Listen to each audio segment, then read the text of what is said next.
melanjutkan secara mandiri pengembangan kurikulum sekolah sesuai konteks kebutuhannya. Yang keempat, mendorong pengayaan materi dan alat ajar mendukung kurikulum yang bermutu dan beragam. Yang terakhir, yang kelima, menumbuhkan siswa sebagai warga negara Indonesia serta bagian dari masyarakat dunia yang berkarakter dan bertakwa melalui kurikulum nasional yang bermutu.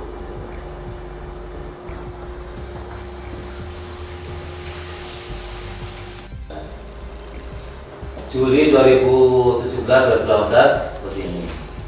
Sudah ada peningkatan, kemudian Juli 2018 2019 sudah 40%, sekolah K13, kelas 1, 4, 7, 10, 35% sekolah kurikulum 2013 sudah, kelas 1, 2, 4, 5, 7, 8, 10 dan seterusnya. Itu yang diberitahu. Siswa aktif. Kemudian berbasis aneka sumber belajar. Guru bukan satu-satunya sumber belajar, bukan satu-satunya sumber utama. Tapi di sini juga guru hanya salah satu saja. Siswa bisa mencari sumber belajar yang lain. Yang ketiga, pendekatan ilmiah. Berdiri pada karakteristik pembelajaran, karakteristik pendidikan dasar. Untuk yang karakteristik pembelajaran, itu pembelajaran langsung, direct teaching, kompetensi dasar, kompetensi apa itu job 1, kolaboratif, kreatif, kritikal, thinking, komunikatif. Kemudian sikap, pengetahuan dan keterampilan.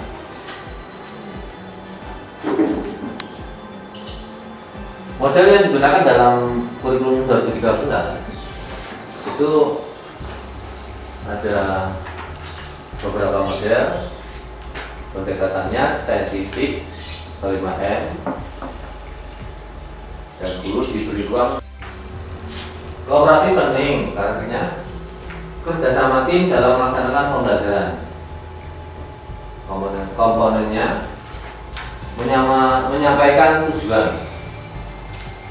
Jadi setelah sampai tujuannya, menyajikan informasi, membentuk kelompok, kemudian bekerja dalam kelompok, presentasi hasil kerja kelompok. Setelah presentasi nanti ada umpan balik dari forum, dari guru dan siswa. Objektif, adil, terpadu, terbuka, menyeluruh, berkesinambungan, sistematis, beracuan kriteria, akuntabel. Lingkup instrumen penilaian hasil belajar. Lingkup penilaian hasil belajar oleh pendidik mencakup aspek sikap, aspek pengetahuan, dan aspek keterampilan. Yang kedua, lingkup penilaian hasil belajar oleh satuan pendidikan mencakup aspek pengetahuan dan aspek keterampilan. Instrumennya: 1. Penilaian hasil belajar oleh peserta pendidik menggunakan berbagai instrumen penilaian berupa tes, pengamatan, penugasan perseorangan atau kelompok, dan bentuk lain yang sesuai dengan karakteristik. Ya, saya mau bertanya nih, ya, terkait dengan penilaian keterampilan tadi, Bapak. Untuk penilaian keterampilan tadi, itu kan banyak sekali nih. Ya, ada macam-macam, ada proyek, ada produk dan lain sebagainya. Apakah itu nanti setiap tema itu ada semua penilaian itu, atau kita bisa milih mungkin salah satu atau mungkin hanya 2 model penilaian saja untuk keterampilan tadi? Terima kasih, Pak. Ya, terima kasih atas pertanyaannya. Nah, dalam penilaian keterampilan itu kita melihat situasi anak atau dalam kelas tersebut. Seandainya memungkinkan, kita bisa melihat dari beberapa aspek. Jadi lebih lengkap, lebih bagus. Kalau seandainya hal itu tidak mungkin, bisa diambil peran kita berdua. Oh, ya. Mungkin ada yang lain?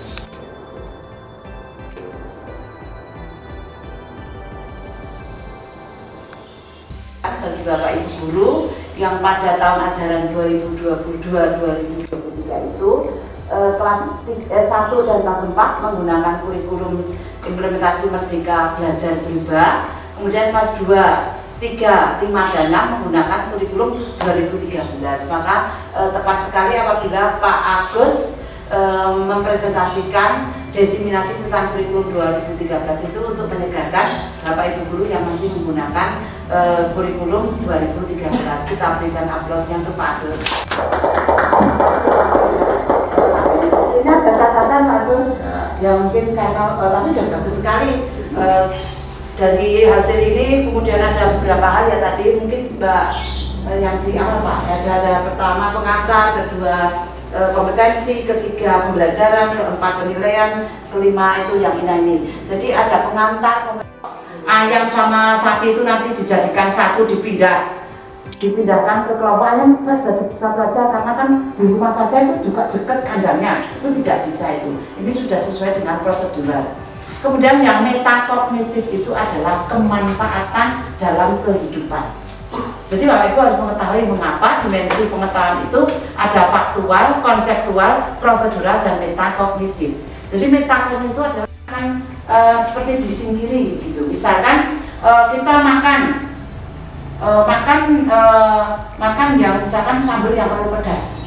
Itu kan ilmu dari pengetahuan dari pencernaan makanan Bapak Ibu. Nah itu kalau memang mengakibatkan cabai yang terlalu banyak itu mengakibatkan diare atau apa, kemudian Bapak Ibu tidak mengkonsumsi dalam banyak, itu adalah kemanfaatan dari artinya. Kemudian sekarang sudah bisa menemukan atau membuat alat-alat peralatan-peralatan yang bisa dimanfaatkan untuk kehidupan sehari-hari. Maka SMK itu pengembangannya itu menuju ke mencipta. Ini adalah C6. Nah, ini. Jadi ini yang metakognitif ini adalah nanti hubungannya dengan mencipta. Itu misalkan sekarang ada SMK yang dulu pernah membuat mobil listrik itu gitu Pak. Nah itu adalah dari hasil pengetahuan faktual, konseptual, prosedural, dan metakognitif itu kemudian dihubungkan dengan dimensi pengetahuan yang meliputi C1 itu mengingat, C2 itu memahami, C3 itu menerapkan, C4 itu menganalisis, C5 itu mengevaluasi, dan C6 itu mencipta. Kalau untuk SD tidak sampai ke mencipta, menganalisis itu kalau untuk kelas 6 mungkin mungkin sudah sampai ke evaluasi hanya sedikit-sedikit. Tapi belum sampai ke mencipta karena kita teori atau pemanfaatan untuk anak SD masih kurang. Sehingga ini cuma sampai ke mengevaluasi. Dan batasan dari high order thinking skill sama low order thinking skill atau low tadi ya Pak Agus ya, low itu yang rendah atau berpikir yang tingkatan rendah. Kalau high order thinking skill itu berpikir tingkat tinggi itu sampai di sini, mengingat, memahami, menerapkan, ini adalah low order thinking skill. Jadi ini batasan daripada low order thinking skill atau berpikir tingkat rendah itu adalah di ini. Kemudian yang menganalisis itu adalah batasannya daripada high order thinking skill. Jadi kalau sudah C4 itu sudah ke high order thinking skill. Jadi nanti Bapak Ibu harus tahu high order thinking skill itu adalah menganalisis atau C4. Ini adalah mengingat itu C1, memahami itu C2, menerapkan C3, C4, C5, dan C6. Tapi untuk kita mencipta masih untuk kelas anak SD belum. Dan untuk mengingat itu nanti Bapak Ibu perlu hanya mengingat itu ya terdiri seperti fakta tadi. Melihat, oh iya kaki ayam sama bebek itu beda. Oh bulunya juga beda. Tempat hidupnya juga banyak kan kalau bebek di sini itu adalah yang mengingat. Itu mengingat. Jadi ciri-ciri. Makanya arti kebanyakan itu nanti yang mengingat itu kebanyakan yang C1 adalah nanti adalah mengidentifikasi. Kata kerja operasinya adalah mengidentifikasi misalkan bebek seperti ini, ayam seperti ini, sehingga nanti dalam soal itu disajikan gambar. Anak dapat mengidentifikasi ciri-ciri dari hewan unggas. Nah nanti disajikan pada soal itu dengan gambar apa misalkan bebek. Hewan ini mengapa awalnya itu kakinya berselaput. Nah misalkan seperti itu disajikan gambar seperti itu. Kemudian yang memahami itu adalah ini menjelaskan. Jadi C2 itu menjelaskan, anak bisa menjelaskan mengapa bebek itu kakinya berselaput karena untuk berenang ketika dia ada di air. Gitu. Mengapa kemudian kaki hewan ayam seperti itu untuk mengais di pasir gitu, ketika mencari makan? Ya kan kadang-kadang makan pasir-pasir itu ya Pak. Ya maksudnya mungkin ada apanya, kita nggak tahu di pasir itu ada apa. Membantu pencernaan. Membantu pencernaan ya Pak. Nah kemudian yang menerangkan itu misalkan membedakan di C3 itu biasanya siswa dapat membedakan antara ciri-ciri hewan, ciri-ciri ayam dan bebek, itu adalah membedakan. Kemudian siswa dapat mencari persamaan bebek dan ayam. Itu adalah menerapkan. Kalau menganalisis itu nanti sudah pertanyaan yang pakai high order thinking skill, yaitu dengan kata mengapa dan bagaimana. Jadi nanti kalau sudah ke high order thinking skill itu pertanyaannya menuju ke mengapa dan bagaimana. Gitu. Nah, jadi ini yang mungkin perlu nanti Pak Agus dalami lagi untuk desiminasi yang selanjutnya ya Pak Agus. Mudah-mudahan nanti Pak Agus dengan ada masukan seperti ini, nanti kita semua baik dari kelas 1 sampai kelas 6 dan Bapak Ibu semua nanti akan mengetahui bagaimana pembelajaran yang menggunakan kita sudah menuju ke high order thinking skill. Nah, hubungannya dengan ini tadi, coba Pak Agus yang ada hubungannya dengan ini tadi, ada yang pembelajaran yang menggunakan strategi saintifik itu tadi di pembelajaran ya. Jadi pembelajaran ini. Tengah akhir. Oke. Jadi ini nggak bisa ya Pak.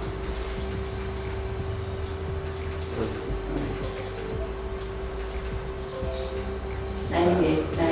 Jadi kemudian Bapak Ibu hubungannya dengan tadi ada fakta, konseptual, prosedural dan metakognitif tadi itu adalah hubungannya dengan ini Bapak Ibu. Kalau untuk yang kurikulum 2013 itu memang wajib menggunakan pendekatan saintifik ini. Meskipun untuk pendekatan saintifik itu tidak mempunyai langkah-langkah yang baku atau urut, boleh berkomunikasi dulu, boleh menanya dulu, boleh melihat dulu, mengamati dulu. Tapi kalau nanti sudah sampai ke pendekatan yang berbasis menggunakan model pembelajaran, ini dengan model ini harus urut nanti bedanya. Kalau strategi boleh acak, tapi kalau model pembelajaran yang ada discovery learning berbasis project itu nanti harus ada urutan-urutan yang harus urut, tidak boleh tidak boleh diacak seperti ini pendekatan saintifik gitu. Nah ini, jadi sekarang ini untuk pembelajaran yang abad 21 itu harus ada ini kolaborasi kritis, kreatif, kolaborasi dan komunikasi. Jadi nanti ini Pak Agus tadi critical thinking itu jadi satu ya, berpikir kritis. Jadi critical thinking itu berpikir kritis itu jadi satu, karena ini berpikir terus jadi kritis. Jadi berpikir kritis, kreatif, kolaborasi dan komunikasi itu adalah salah satu ciri abad 21. Tetapi yang lebih penting adalah nanti ada literasi, terus berbasis karakter, yang penguatan pendidikan karakter itu ada 5 itu tadi, yaitu nasionalis, religius, kemudian gotong royong, mandiri dan integritas. Itu nanti dimasukkan ke dalam pembelajaran. Jadi, nah ini kalau ini pengembangan pembelajaran ya. Kemudian yang ini,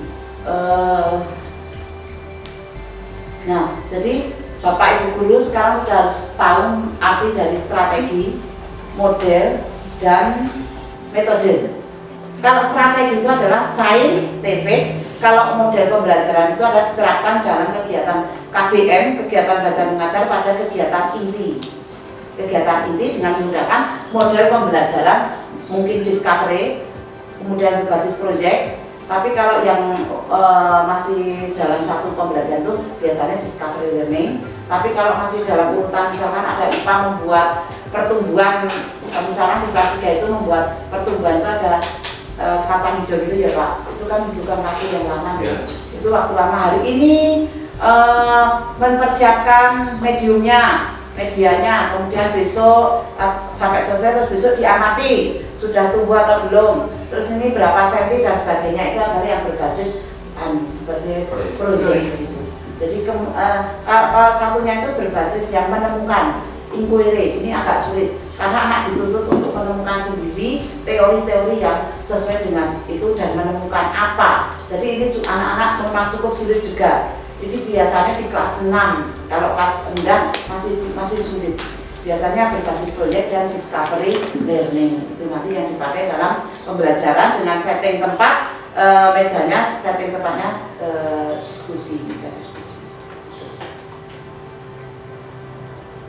Nah ini prinsip pembelajarannya bahwa memang sekolah belajar itu memang dukungannya dari pusat pendidikan ya Pak Ibu, yaitu di rumah, di sekolah dan di masyarakat itu. Di sekolah ya orang tua.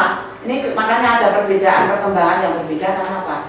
Tergantung dari keluarga. Kemudian di sekolah sudah berikannya sama. Itu tergantung dari kondisi individu siswa yang berbeda-beda. Kemudian dari masyarakat dukungannya bagaimana anak tinggal di daerah pinggiran sama di pusat kota di perumahan akan berbeda. Nah itu adalah mengenai dari ini arti dari pusat pendidikan tadi. Kemudian yang untuk pembelajaran itu bahasanya yang intrakurikuler itu adalah kurikulum yang kita laksanakan dalam kurikulum muatan nasional, kurikulum muatan lokal. Kurikulum muatan nasional itu ya ada agama, kemudian bahasa Indonesia, PPKN dulu, bahasa Indonesia, matematika, IPA, IPS, SBDP, PJOK.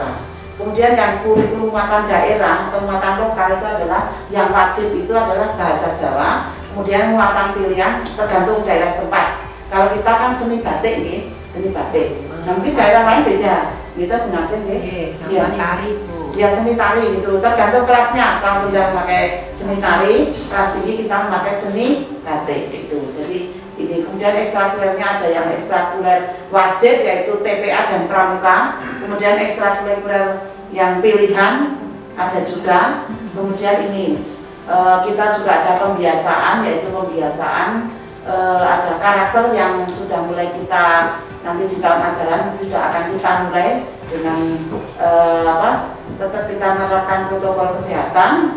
Kemudian masuk kita ada senyum, sapa dan salam. Kemudian ada kita masuk berdoa, menyanyikan Indonesia Raya dan literasi. Ini ada pembiasaan yang akan kita laksanakan di tahun ajaran 2022-2023, baik itu kelas 1 dan kelas 4 menggunakan kurikulum Merdeka Berubah, kelas 2, 3, 5, 6 menggunakan kurikulum 2003. Mungkin itu saja yang bisa saya sampaikan. Terima kasih sekali lagi untuk Pak Agus. Mungkin masih ada Bapak Ibu guru yang ingin menanyakan, masih dipersilakan ya Pak Agus. Nah, terima kasih. Mohon Pak Agus, lalu saya kembalikan kepada Pak Agus selaku designator.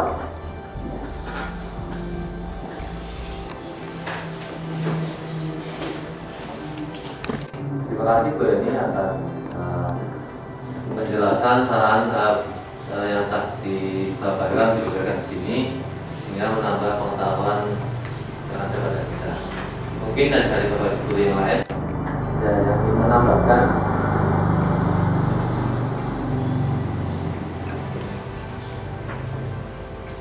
Sekiranya tidak ada, apakah sudah diizinkan untuk tutup? Sudah ya Bapak Ibu semua, sudah bagus nggih. Kita beri aplausnya Bapak Ibu. Terima kasih, ada kurang lebihnya mohon maaf. Assalamualaikum warahmatullahi wabarakatuh. Waalaikumsalam.